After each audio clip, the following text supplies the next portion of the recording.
Hello children, today we will continue the next topic of chapter number 6, heat and energy. Today we are going to do greenhouse effect and global warming. So let us start with the definition of greenhouse effect. It is the process of warming of planet's surface and its lower atmosphere by absorption of infrared radiations of long wavelength, which are emitted from the surface of the planet by the greenhouse gases.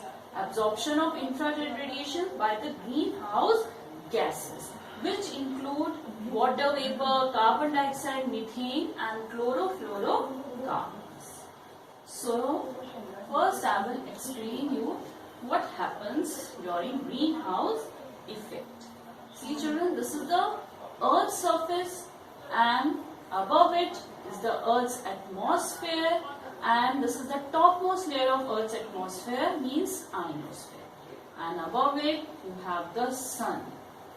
Now the solar radiations coming from the sun have high energy radiation such as gamma rays, X-rays, ultraviolet rays, and some low energy radiation such as visible light, infrared radiation and radio waves. So our Earth's atmosphere is transparent, means it allows only the visible light and infrared radiation of short wavelength to pass through it. Other radiations are not allowed to go through the Earth's atmosphere.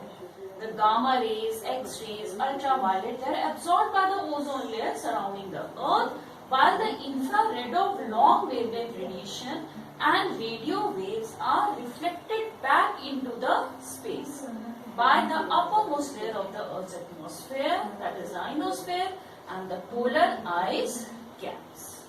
So the Earth's atmosphere allows only visible light and infrared radiations of short wavelength to pass through it.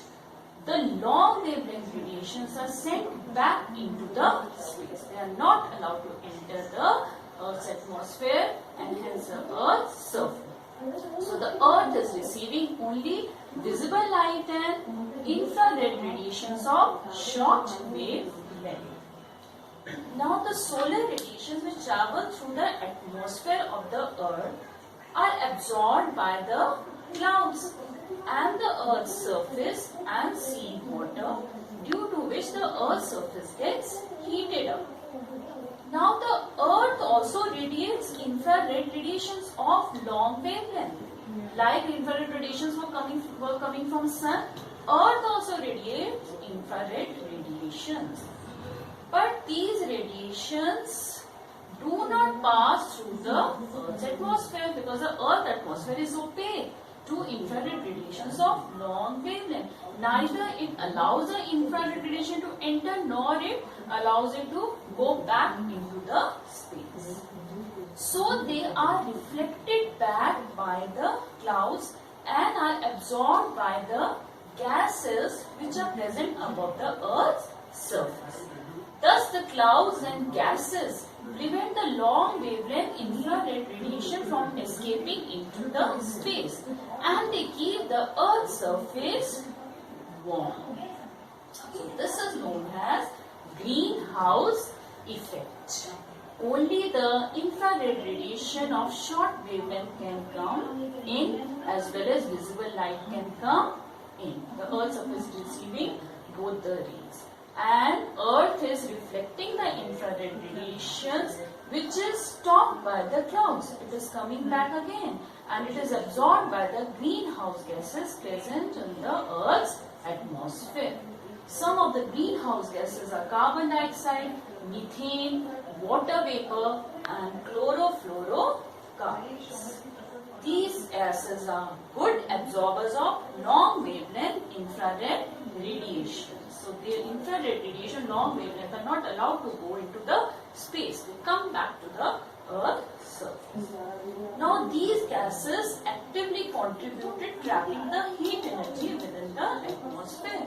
Infrared radiation means heat radiation. The other name for infrared radiation is heat radiation. So they are trapping the heat radiation, that is infrared radiations of long wavelength. Now the naturally occurring greenhouse gases have a warming effect of nearly 33 degrees Celsius.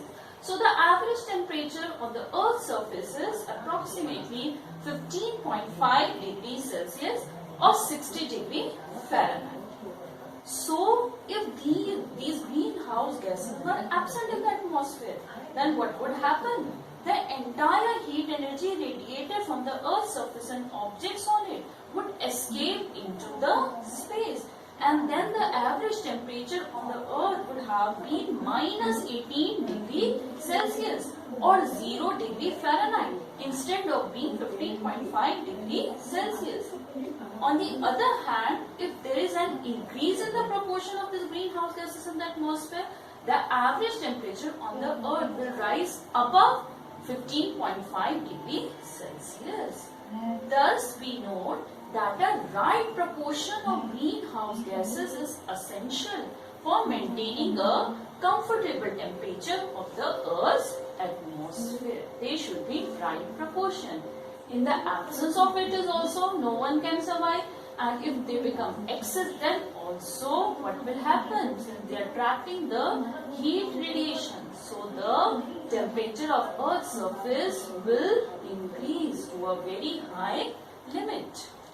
It has been found that in recent decades, the effective temperature of the Earth's surface has risen by 0.74 plus minus 0.18 degrees Celsius per decade for the last 50 years since 1900, and the rate of increase is 2.5 degrees Celsius per decade, nearly 3 times since 1970, and since 2000 it is much more. So as the time is increasing, the rate of rising of the effective temperature is also increasing. So it is expected that if the things continue like this, then by the end of this century, the Earth's average temperature will rise up to 64 degrees Celsius. The reason for this is the increase in the proportion of greenhouse gases present in the Earth's atmosphere. Due to the increase, more heat radiation radiated from the Earth's surface are trapped in its atmosphere. So, what would happen? Day by day, the temperature will increase. And can you think in the recent years, what would be the average temperature on the Earth's surface? Now, what are the main causes of the increase in greenhouse gases? It is believed that mainly it is the human activities which is responsible for the increase of carbon dioxide gas in the atmosphere. Now, the main human activity is responsible for the increase in CO2 gases, burning of fuels, which is increasing day by day, deforestation, human beings are responsible for it, transportation,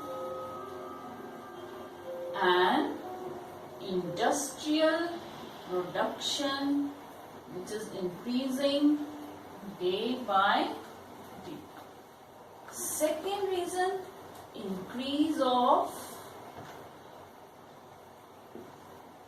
population. When population will increase, all these things obviously will increase. It will affect the first factor also. And third reason is imbalance of CO2 cycle. CO2 cycle means the ocean will not absorb full amount of carbon dioxide, and the vegetables are not able to change all the carbon dioxide into oxygen.